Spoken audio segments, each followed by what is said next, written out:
Halo semuanya, perkenalkan nama saya Mukhtar Pasaribu dengan NIM 2202134644. Di sini saya akan membuat video tentang ketidakefisien regulasi dan hambatan struktural terhadap easy of doing business.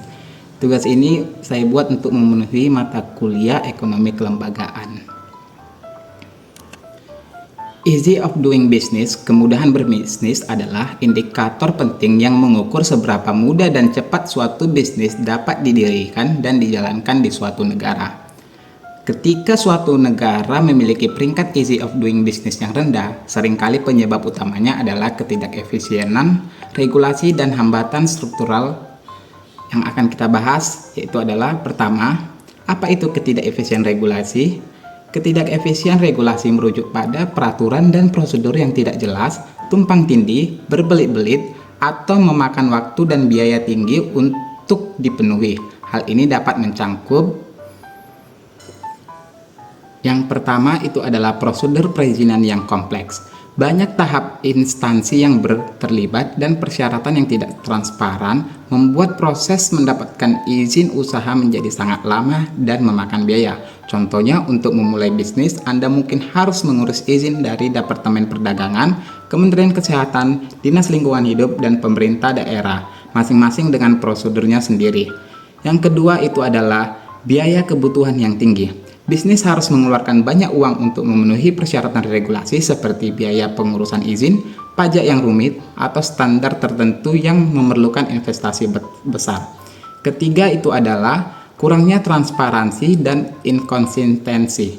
Aturan yang tidak jelas atau sering berubah menyebabkan ketidakpastian bagi pelaku usaha. Kadang-kadang interpretasi peraturan bisa berbeda antara satu pejabat dengan pejabat lainnya, menciptakan ruang untuk praktik korupsi. Yang keempat itu adalah penegakan hukum yang lemah atau tidak konsisten. Meskipun ada regulasi, jika penegakannya lemah atau diskriminatif, hal ini akan menurunkan kepastian hukum dan memotivasi untuk berinvestasi. Yang kelima ada regulasi yang tidak relevan atau usang. Aturan yang dibuat puluhan tahun lalu mungkin tidak lagi sesuai dengan kondisi bisnis modern, namun masih berlaku dan menjadi beban. Selanjutnya kita akan membahas apa itu hambatan struktural. Hambatan struktural adalah masalah mendasar dalam sistem atau infrastruktur suatu negara yang mempersulit operasional bisnis terlepas dari ada atau tidaknya regulasi yang efisien. Ini bisa berupa yaitu infrastruktur yang tidak memadai, keterbatasan akses terhadap listrik, air bersih, transportasi, jalan, pelabuhan, bandara, dan internet yang berkualitas tinggi, meningkatkan biaya operasional dan menghambat pertumbuhan bisnis. Bayangkan bisnis yang sering mengalami pemadaman listrik atau kesulitan mengirim produk karena jalan rusak. Selanjutnya itu ada akses terhadap pembiayaan yang sulit. Usaha kecil dan menengah (UKM) seringkali kesulitan mendapatkan pinjaman dari bank karena persyaratan yang ketat, tingginya suku bunga, atau kurangnya jaminan. Selanjutnya itu ada kurangnya tenaga kerja terampil. Kesenjangan antara keterampilan yang dibutuhkan industri dengan ketersediaan lulusan dari sistem pendidikan ini memaksa perusahaan untuk berinvestasi lebih banyak dalam pelatihan atau kesulitan menemukan karyawan yang tepat. Selanjutnya itu ada sistem peradilan yang lambat dan tidak efisien. Penyelesaian sengketa bisnis yang memakan waktu lama dan tidak adil membuat investor ragu untuk berinvestasi atau melakukan ekspansi. Selanjutnya itu adalah korupsi. Praktik suap dan pungutan liar dalam birokrasi meningkatkan biaya operasional, menciptakan persaingan tidak sehat dan merusak iklim investasi. Selanjutnya ada birokrasi yang tidak responsif. Lambatnya respons dari lembaga pemerintah terhadap kebutuhan atau permohonan bisnis, bahkan untuk hal-hal sederhana. Setelah kita mengidentifikasi masalah ketidakefisienan, regulasi, dan hambatan struktural, langkah selanjutnya kita akan membahas tentang solusi untuk mengatasi ketidakefisienan, regulasi, dan hambatan struktural dalam rangka meningkatkan easy of doing business. Yang pertama, solusi untuk ketidakefisienan regulasi. Itu adalah penyederhanaan dan digitalisasi perizinan. Selanjutnya itu ada implementasi sistem perizinan terpadu satu pintu yang efektif. Selanjutnya ada pengembangan online single submission atau OSS yang andal dan komprehensif. Selanjutnya itu adalah harmonisasi dan rasionalisasi regulasi. Selanjutnya adalah standarisasi prosedur dan persyaratan. Selanjutnya adalah peningkatan transparansi dan akuntabilitas. Berikutnya, publikasi daftar peraturan dan persyaratan yang jelas.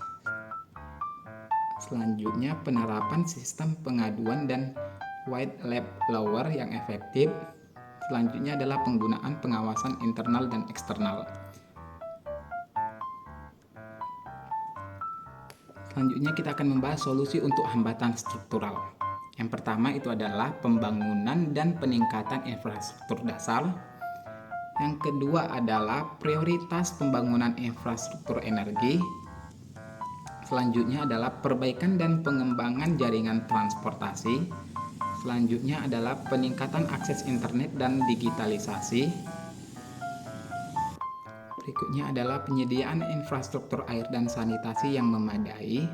Selanjutnya adalah peningkatan akses terhadap pembiayaan.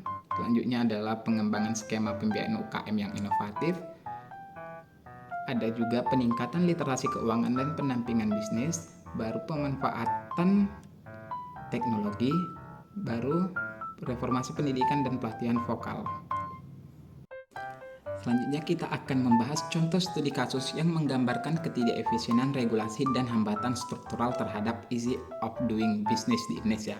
Contoh studi kasusnya itu adalah PT Surya Kencana dengan judul Terjebak di Rimba Perizinan dan Infrastruktur yang Kembang Kempis.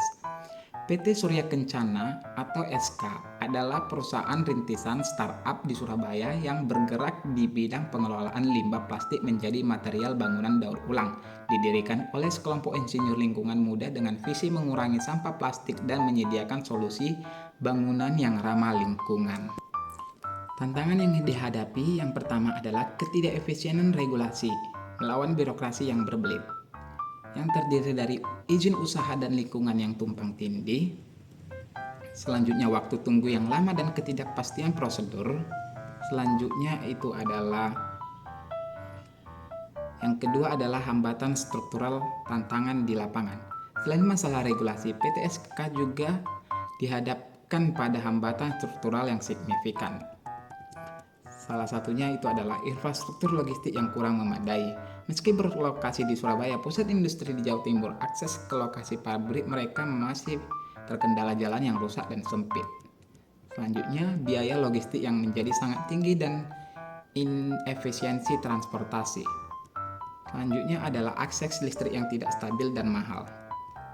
Selanjutnya adalah akses terbatas ke pembiayaan inovatif. Akibat dari gabungan ketidakefisien regulasi dan hambatan struktural ini menyebabkan yang pertama itu adalah penundaan operasional. PT SK tertunda beroperasi penuh selama hampir 8 bulan dari jadwal awal yang mengakibatkan hilangnya potensi pendapatan dan peningkatan biaya operasional. Yang kedua itu adalah peningkatan biaya. Biaya perizinan konsultan, logistik, dan energi meningkat secara drastis, menggerus modal awal dan memperlambat laju profitabilitas. Yang selanjutnya itu adalah hilangnya kesempatan pasar. Beberapa potensi kontrak dengan klien besar terpaksa ditunda atau bahkan dibatalkan karena PT SK tidak bisa memenuhi target pasokan akibat penundaan operasional. Kesimpulannya adalah studi kasus PT Surya Kencana menunjukkan dengan jelas bagaimana ketidakefisienan regulasi, birokrasi yang berbelit, ketidakpastian hukum, biaya kepatuhan tinggi, dan hambatan struktural, infrastruktur buruk, masalah energi, akses pembiayaan terbatas, secara kolektif merusak ease of doing business di Indonesia.